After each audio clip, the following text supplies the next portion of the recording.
Just ate some chocolate. Hello, hello, squirrel listeners. Have my Pepsi down here. Chapter 12, At Kitty's Ball.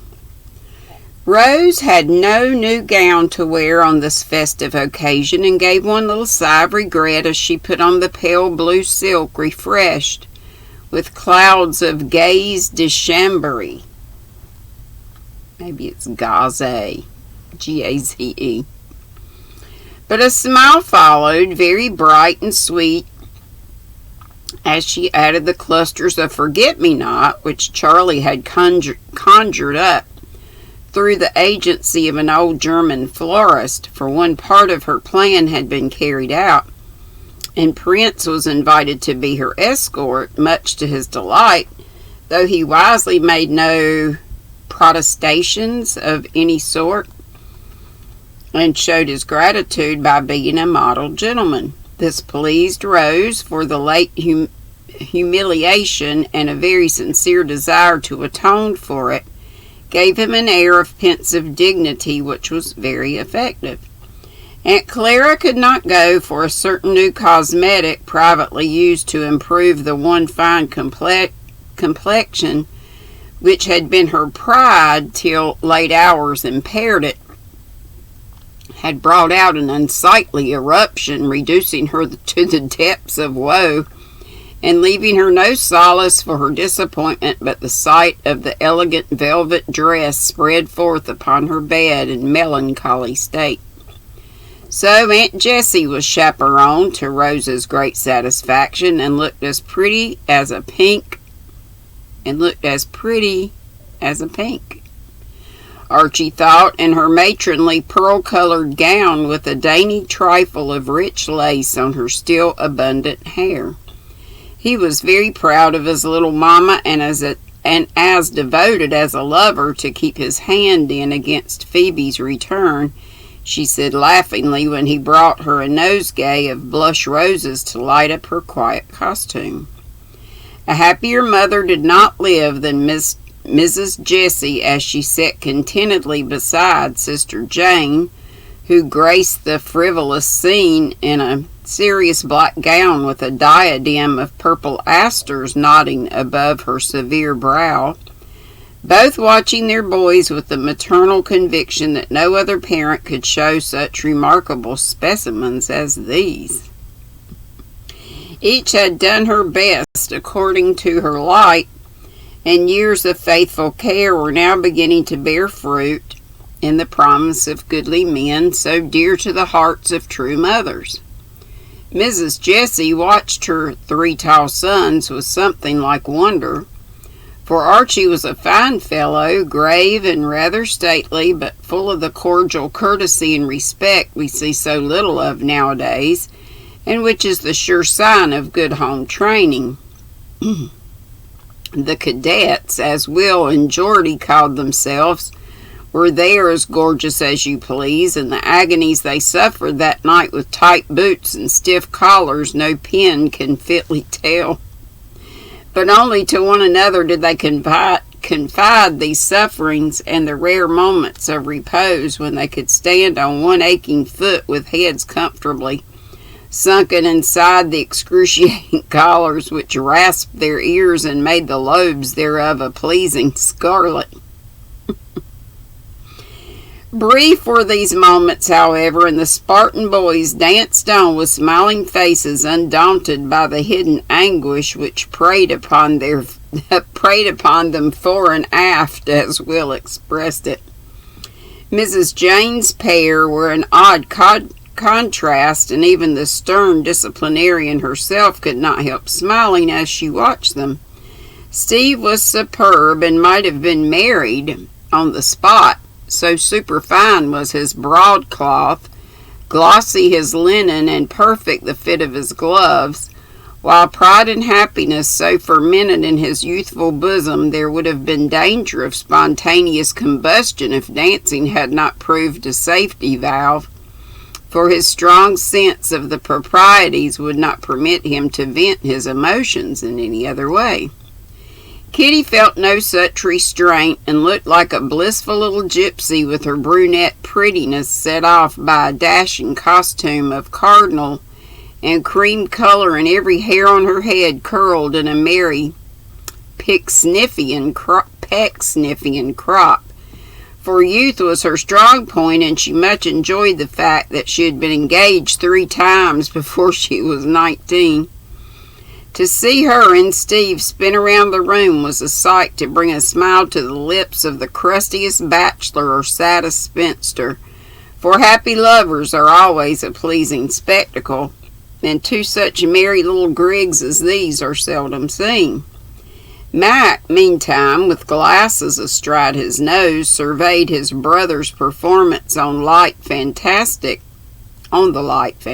very much as a benevolent Newfoundland would the gambols of a toy terrier, receiving with thanks the hasty hints for his guidance, which Steve breathed into his ear as he passed, and forgetting all about them the next minute.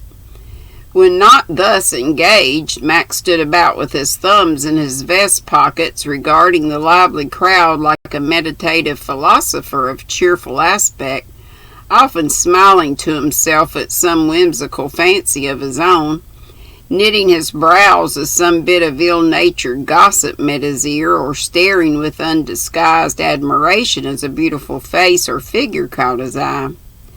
"I hope that girl knows what a treasure she has got, but I doubt if she ever fully appreciates it," said Mrs. Jane, bringing her spectacles to bear upon Kitty as she whisked by, causing quite a gale with her flying skirts. "I think she will. For Steve has been so well brought up, she cannot but see and feel the worth of what she has never had.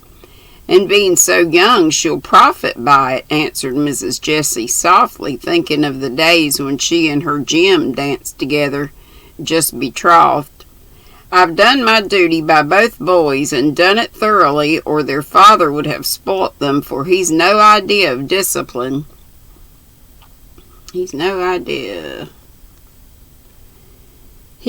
more idea of discipline than a child," and Aunt Jane gave her own palm a smart rap with her closed fan, emphasizing the word thoroughly in a most suggestive manner. "I've often wished I had your firmness, Jane, but after all, I'm not sure that I don't like my own way best, at least with my boys, for plenty of love and plenty of patience seem to have succeeded pretty well."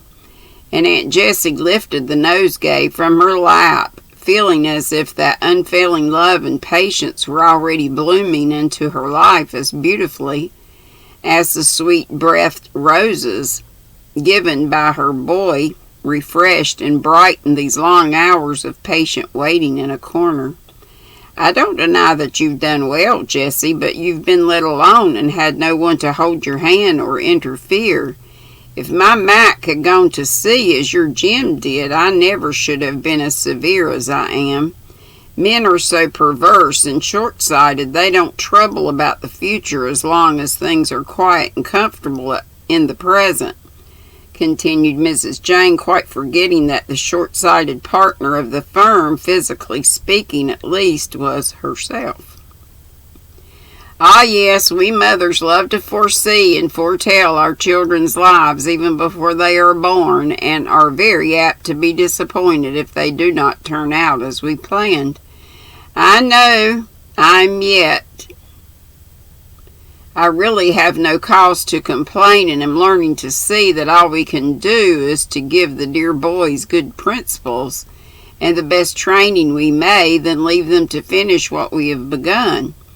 And Mrs. Jessie's eye wandered away to Archie, dancing with Rose, quite unconscious what a pretty little castle in the air tumbled down when he fell in love with Phoebe.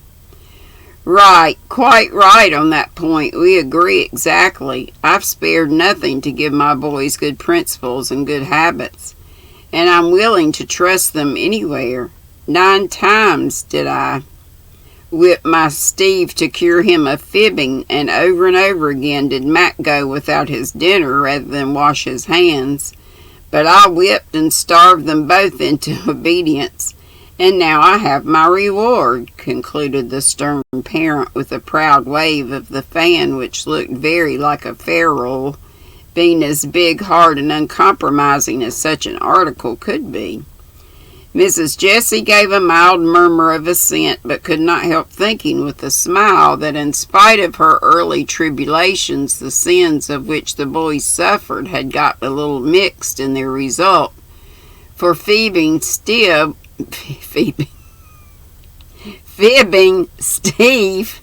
Lord help, was now the tidy one and careless Mac the truth-teller. But such small contradictions will happen in the best regulated families, and all perplexed parents can do is keep up a steadfast preaching and practicing in the hope that it will bear fruit sometime, for according to an old proverb, children pick up words as pigeons peas to utter them again, as God shall please.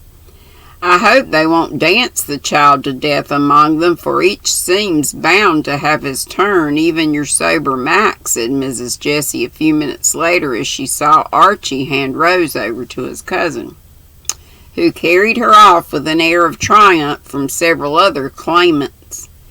"She's very good to him, and her influence is excellent, for he is of age now when a young woman's opinion has more weight than an old one's. Though he's very good to his mother, I feel as if I should take great comfort in him. He's one of the sort who will not marry till late, if ever, being fond of books and a quiet life," responded Mrs. Jane, remembering how often her son had expressed his belief that philosophers should not marry, and brought up Plato as an example of the serene wisdom to be attained only by a single man, while her husband sided with Socrates, for whom he felt a profound sympathy, though he didn't dare to own it. "Well, I don't know about that, since my Archie surprised me by losing his heart as he did. I'm prepared for anything, and advise you to do likewise. I really shouldn't wonder if Mac did something remarkable in that time, though he shows no sign of it yet, I confess," answered Mrs. Jessie, laughing. "It won't be in that direction, you may be sure, for her fate is sealed. Dear me, how sad it is to see a superior girl like that about to throw herself away on a handsome scapegrace. I won't mention names, but you understand me." And Mrs. Jane shook her head as if she could mention the name of one superior girl who had thrown herself away and now saw the folly of it. "I'm very anxious, of course, and so is Alec, but it may be the saving of one party and the happiness of the other, for some women love to give more than they receive," said Miss Jessie, privately wondering for the 1000th time why Brother Mac ever married the learned Miss Humphreys.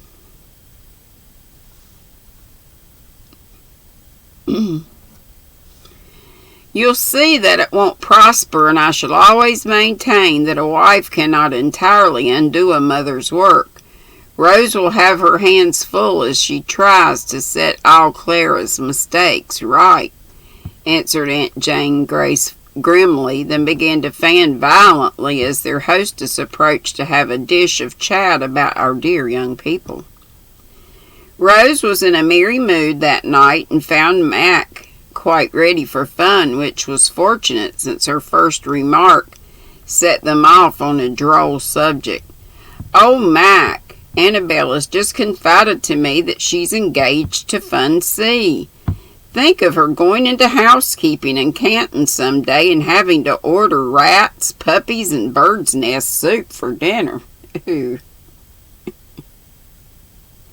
whispered Rose, too much amused to keep the news to herself. "By Confucius, isn't that a sweet prospect?" And Mac burst out laughing, to the great surprise of his neighbors, who wondered what there was amusing about the Chinese sage. "It is rather alarming, though, to have these infants going on at this rate. Seems to be catching. A new sort of scarlet fever, to judge by Annabelle's cheeks and Kitty's gown," he added, regarding the aforesaid ladies with eyes still twinkling with merriment. "Don't be ungallant, but go and do likewise, for it is all the fashion. I heard Mrs. Van tell old Mrs. Joy that it was going to be a marrying year, and you'll be sure to catch it," answered Rose, reefing her skirts, for with all his training, Mac still found it difficult to keep his long legs out of the man-traps. "It doesn't look like a painful disease, but I must be careful, for I've no time to be ill now." "What are the symptoms?" asked Mac, trying to combine business with pleasure and improve his mind while doing his duty. "If you ever come back, I'll tell you," laughed Rose, as he danced away into the wrong corner, bumped smartly against another gentleman, and returned as soberly as if that was the proper figure. "Well, tell me how not to do it," he said, subsiding for a moment's talk when Rose had floated to and fro in her turn. "Oh, you see some young girls who strike you as particularly charming. Whether she really is or not doesn't matter a bit, and you begin to think about her a great deal, to want to see her, and to get generally sentimental and absurd," began Rose, finding it difficult to give a diagnosis of the most mysterious disease under the sun. "Don't think it sounds enticing. Can't I find an antidote somewhere? For if it's in the air this year, I'm sure to get it, and it may be fatal," said Mac, who felt pretty lively and liked to make Rose merry, for he suspected that she had little trouble from a hint Dr. Alec had given him. "I hope you will catch it, because you'll be so funny. Will you take care of me as you did before, or have you got your hands full?" "I'll help, but really, with Archie and Steve and Charlie, I shall have enough to do. You'd better take it lightly the first time, and so won't need much care." "Very well, how shall I begin? Enlighten my ignorance, and start me right, I beg." "Go about and see people, make yourself agreeable, and not sit in corners observing other people as if they were puppets dancing for your amusement. I heard Mrs. Van once say that propinquity works wonders, and she ought to know, having married off 2 daughters and just engaged a third to a most charming young man." "Good lack, the cure sounds worse than the disease. Propinquity, hey? Why, I may be in danger this identical moment and can't flee for my life," said Mac, gently catching her round the waist for a gentle waltz. "Don't be alarmed, but mind your steps, for Charlie's looking at us, and I want you to do your best." "That's perfect. Take me quite around, for I love to waltz, and seldom get a good turn except with you boys," said Rose, smiling up at him approvingly as his strong arm guided her among the revolving couples, and his feet kept time without fault. "This certainly is a great improvement on the chair business, to which I have devoted myself with such energy that I've broken the backs of 2 partners and dislocated the arm of the old rocker. I took an occasional turn with that heavy party, thinking it good practice in case I ever happened to dance with stout ladies." And Mac nodded toward Annabel, pounding gaily with Mr. Tokyo, whose yellow countenance beamed as his beady eyes rested on his plump fiancée. Pausing in the midst of her merriment as the image of Mac and the old rocking chair at the image, Rose said reprovingly, "Though a heathen Chinese, fun puts you to shame, for he did not ask foolish questions, but went a-wooing like a sensible little man, and I've no doubt Annabel will be very happy. Choose me a suitable divinity, and I will try to adore. Can I do more than that to retrieve my character?" answered Mac, safely landing his partner and plying the fan according to instructions. How could Emma do, and how would Emma do? Inquired Rose, whose sense of the ludicrous was strong and who could not resist the temptation of horrifying Mac by the suggestion. Never. Sets my teeth on edge just to look at her tonight.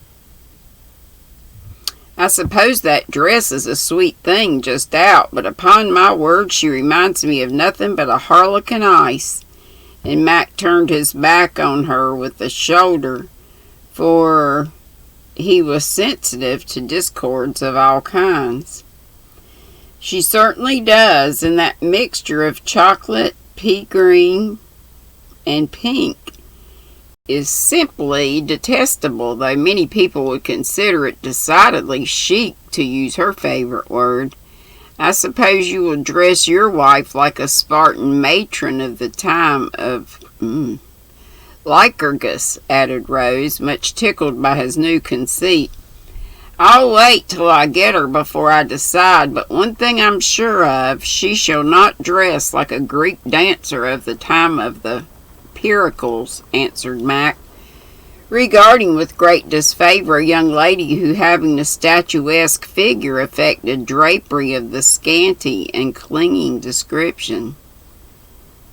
Then it's of no use to suggest that classic creature, so as you reject my first attempts, I won't go on, but look about me quietly, and you had better do the same. Seriously, Mac, more gaiety and less study would do you good, for you will grow old before your time if you shut yourself up and pore over books so much. I don't believe there is a younger or jollier feeling fellow in the room than I am, though I may not conduct myself like a dancing dervish. But I own you may be right about the books, for there are many sorts of intemperance, and a library is as irresistible to me as a barroom to a toper. I shall have to sign a pledge and cork up the only bottle that tempts me, my inkstand. I'll tell you how to make it easier to abstain. Stop studying and write a novel into which you can put all your wise things, and so clear your brains for a new start by and by.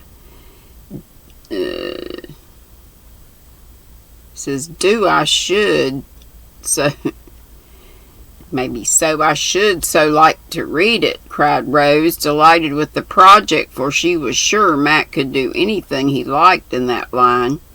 First live, then write. How can I go to romancing till I know what romance means? He asked soberly, feeling that so far he had had very little in his life. Then you must find out, and nothing will help you. Nothing will help you more than to love someone very much. Do as I've advised, and be a modern Diogenes, going about with spectacles. I'm sure I screwed that up. Instead of a lantern, in search, not of an honest man, but a perfect woman. I do hope you will be successful, and Rose made her curtsy as the dance ended. I don't expect perfection, but I should like one as good as they ever make them nowadays. If you're looking for the honest man, I wish you success in return, said Mac, relinquishing her fan with a glance of such sympathetic significance that a quick flush of feeling rose to the girl's face as she answered very low, if honesty was all I wanted, I certainly have found it in you. Then she went away with Charlie, who was waiting for his turn, and Mac roamed about, wondering if anywhere in all that crowd his future wife was hidden, saying to himself as he glanced from face to face, quite unresponsive to the various allurements displayed, what care I how fair she be, if she be not fair for me? Just before supper, several young ladies met in the dressing room to repair damages, and being friends, they fell into discourse as they smoothed their locks and had their tattered furbelows sewed or pinned up by the neat-handed Phyllis in waiting. When each had asked the other, "How do I look tonight, dear?" and had been answered with reciprocal enthusiasm, "Perfectly lovely, darling," Kitty said to Rose, who was helping her to restore order out of the chaos to which much exercise had reduced her curls. "By the way, young Randall is dying to be presented to you. May I, after supper?" Hang with the whistle.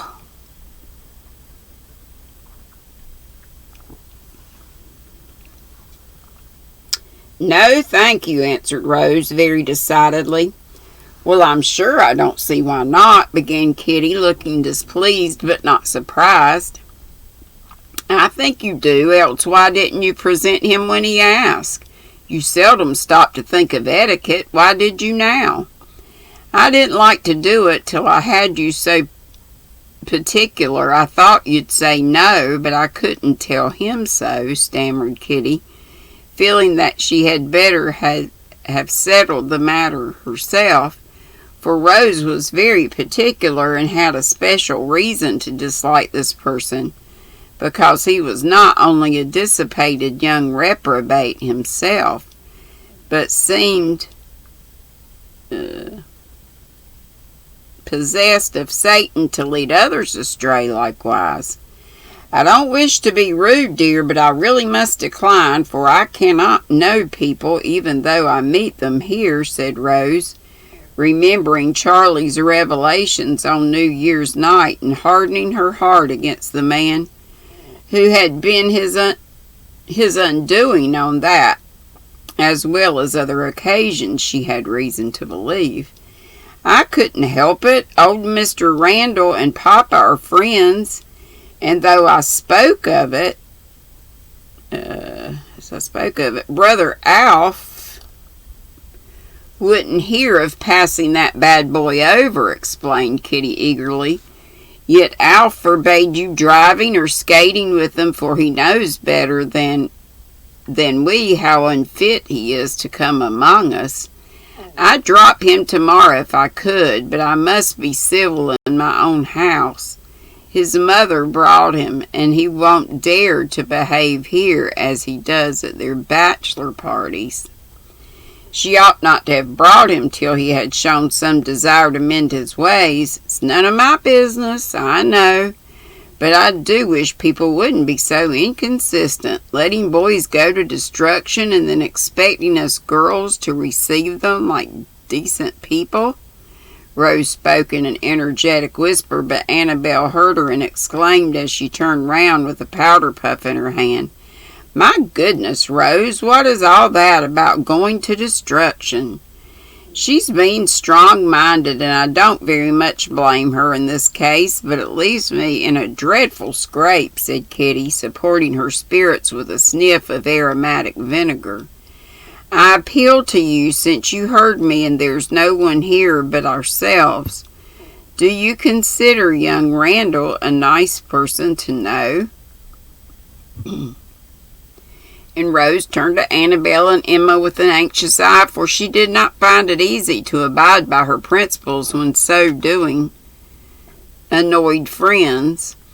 "No, indeed, he's perfectly horrid. Papa says he and Gorham are the wildest young men he knows, and enough to spoil the whole set."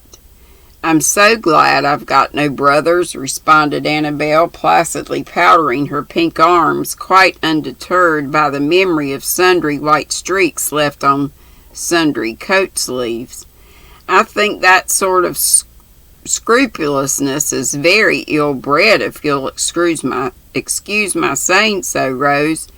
We're not supposed to know anything about fastness and wildness and so on, but to treat every man alike and not be fussy and prudish," said Emma, setting her many-colored streamers. Hang on. Lord, I got to get my eyes checked. Lines go together like that. Darn stigmatism. I think it's sort of screws anything but fastness and wildness and so on, but to treat every man alike and not be fussy and prudish, said Emma, settling her many-colored streamers with the superior air of a woman of the world, aged 20. Ah, but we do know, and if our silence and civility have no effect, we ought to try something else, and not encourage wickedness of any kind. We needn't scold and preach, but we can refuse to know such people, and that will do some good, for they don't like to be shunned and shut out from respectable society. Uncle Alec told me not to know that man, and I won't. Rose spoke with unusual warmth, forgetting that she could not tell the real reason for her strong prejudice against that man. Well, I know him. I think him very jolly, and I'm engaged to dance the German with him after supper. He leads quite as well as your cousin Charlie, and it's quite as fascinating. Some people think, returned Emma, tossing her head disdainfully, for Prince Charming did not worship at her shrine, and it piqued her vanity. Whew, I'm tired.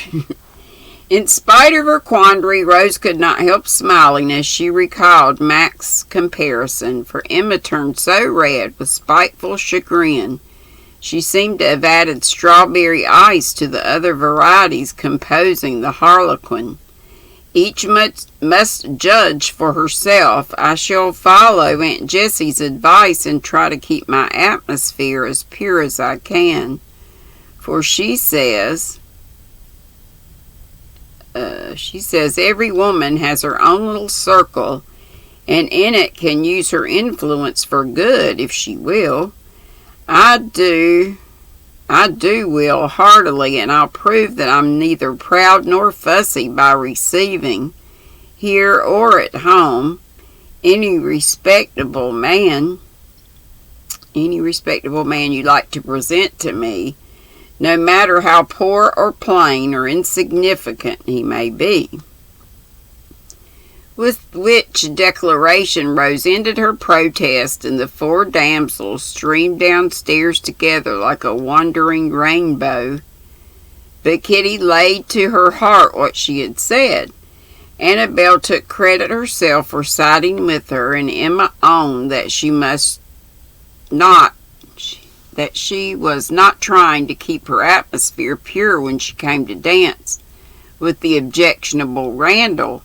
So Rose's little circle was the better for the influence she tried to extend, although she never knew it.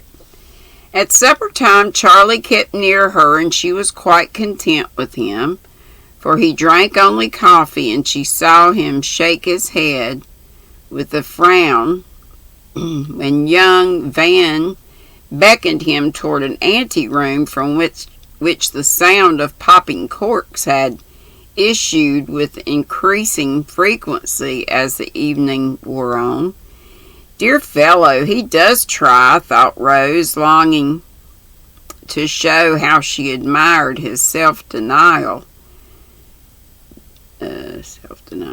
But she could only say, as they left the supper room with the aunts who were going early, if I had not promised Uncle to get home as soon after midnight as possible, I'd stay and dance the German with you, for you deserve a reward tonight. 1,000 thanks, but I'm going when you do, answered Charlie, understanding both her look and the words, and very grateful for them. Really? Cried Rose, delighted. Really? I'll be in the hall when you come down, and Charlie thought the Fra Angelico angel was not half so bright and beautiful as the one who looked back at him out of a pale blue cloud as Rose went upstairs as if on wings. When she came down again, Charlie was not in the hall, however, and after waiting a few minutes, Mac offered to go and find him, for Aunt Jane was still hunting a lost rubber above. "Please say I'm ready, but he needn't come if he doesn't want to."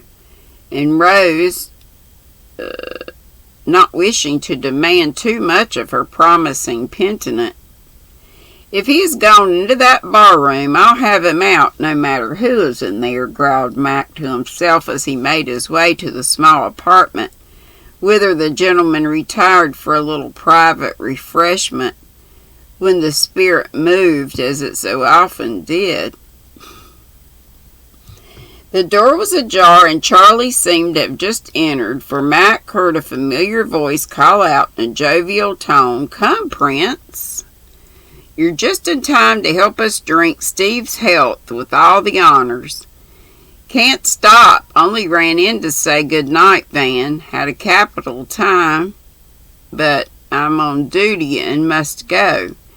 "That's a new dodge. Take a stirrup cup anyway, and come back in time for a merry-go-rounder when you've disposed of the ladies," answered the young host, diving into the wine cooler for another bottle. "Charlie's going on for sanctity, and it doesn't seem to agree with him," laughed one of the two other young men, who occupied several chairs apiece, resting their souls, S-O-L-E-S, in every sense of the word.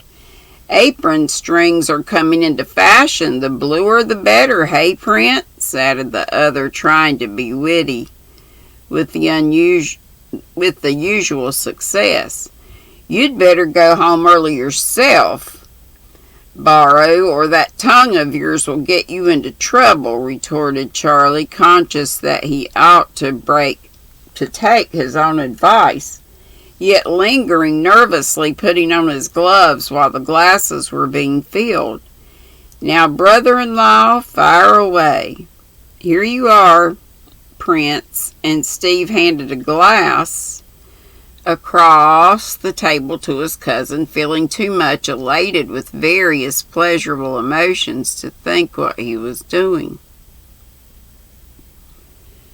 For the boys all knew Charlie's weakness and usually tried to defend him from it. Before the glass could be taken, however, Mac entered in a great hurry, delivering his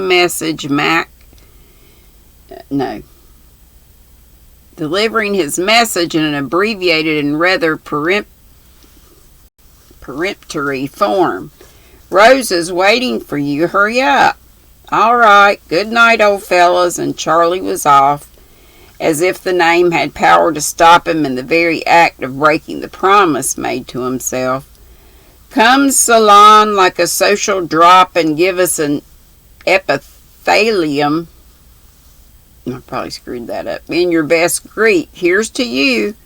And Steve was lifting the wine to his own lips when Mac knocked the glass out of his hand with a flash of the eye that caused his brother to stare at him with his mouth open in an imbecile sort of way, which seemed to excite Mac still more, for, turning to his young host, he said in a low voice and with a look that made the gentleman on the chairs sit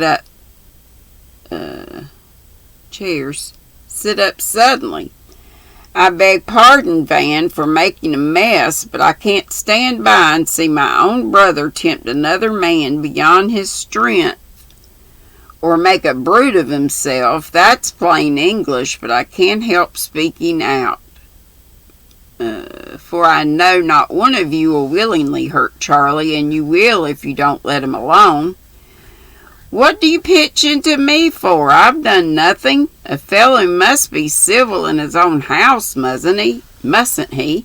asked Van good-humouredly as he faced about, corkscrew in hand. "Yes, but it's not civil to urge or joke a guest into doing what you know, and he knows, is bad for him." That's only a glass of wine to you, but it's perdition to Charlie, and if Steve knew what he was about, he'd cut his right hand off before he'd offer it. Before he'd offer it. Do you mean to say I'm tipsy? Demanded Steve, ruffling up like a little gamecock, for though he saw now what he had done and was ashamed of it, he hated to have Mac air his peculiar notions before other people.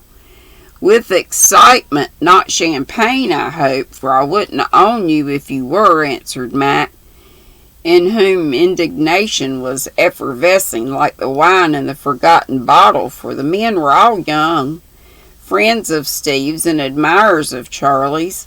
Look here, boys, he went on more quietly, I know I ought not to explode in this violent sort of way, but upon my life I couldn't help it when I heard what you were saying and saw what Steve was doing. Since I have begun, I may as well finish and tell you straight out that Prince can't stand this sort of thing.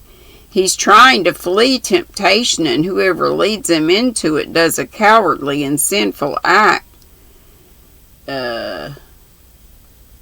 For the loss of one's own self-respect is bad enough without losing the more precious things that make life worth having. Don't tell him I've said this, but lend a hand if you can, and never have to reproach yourselves for the knowledge that you helped to ruin a fellow creature's soul and body. It was well for the success of Mac's first crusade that his hearers were gentlemen and sober, so his outburst was not received with jeers or laughter.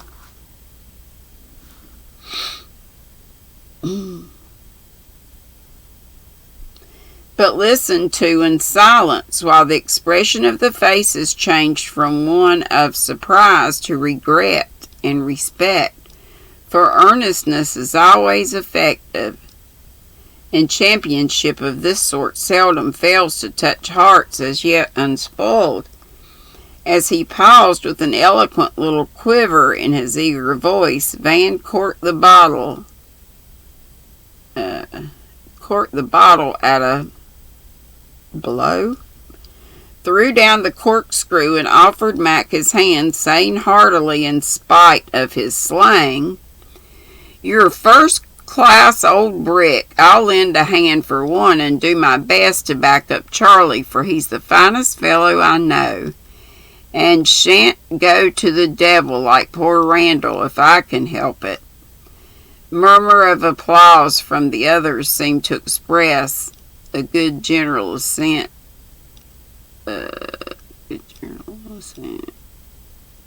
To this vigorous statement, and giving the hand a grateful shake, Mac retreated to the door, anxious to be off now that he had freed his mind with such unusual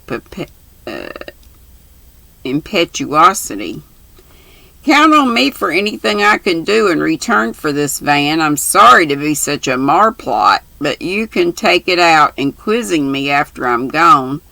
I'm fair game, and Steve can set you going." With that, Mark departed as abruptly as he had come, feeling that he had made a mess of it, but comforting himself with the thought that perhaps he had secured help for Charlie at his own expense, and thinking with a droll smile as he went back to his mother, "My romance begins by looking after other girls' lovers instead of finding a sweetheart for myself. But I can't tell Rose, so she won't laugh at me." Whew! That's the end of it. Lord, I hope it made sense. I was about to fall asleep. Well, not really, but my eyeballs were doing crazy stuff. And I even went to Starbucks a while ago. treated myself to, I was having a sinking spell. Hadn't got much done all day long for falling asleep, but I only slept like from 4 this morning to 8:30 this morning. Mercy, but then I fall asleep all day long, so vicious cycle. I need to stop fighting it, just start taking naps, and then maybe I can stay awake. Y'all have a wonderful night. Oh, I don't think I ever showed y'all these. I put them here. Doris was telling me about, she was asking me if I knew about some notions bags that had notions in them already, and I didn't. But she sent me, what is Dina's name? D-I-N-A. Dina, not our Dina. It's a Dina with the channel, and oh gosh, I used to keep up with her. Maybe I did. Yeah, I did show y'all these. But she had some of these Dollar Tree, or I think they were Dollar Tree, like pencil cases, and she had them filled up with notions, some from the Dollar Tree, some wherever she got them. And she's selling them for, I think she had to go up a little bit. I think they were 10, and now she had to go up to 12. But what a good idea. What is the name of her channel? Let's see if I can tell ya. Should be in my mail, because Doris let me know.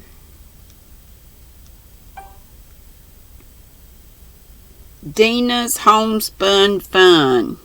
D-I-N-A apostrophe S. Dina's Homespun Fun. And she's got a video about it from 4 days ago. And it says, it's titled FOs and Notion Bag Update and Giveaway. Dina's Homespun Fun. So, check it out. You might want to buy one of those. It'd be great for you, and also make a good gift or gifts. And also get in on the giveaway. So, there you go. Have a good crafty night. It's almost 9 bells here. Or a good sleep. And I hope to see you tomorrow live at 5. Be sweet, don't be ugly. Good night.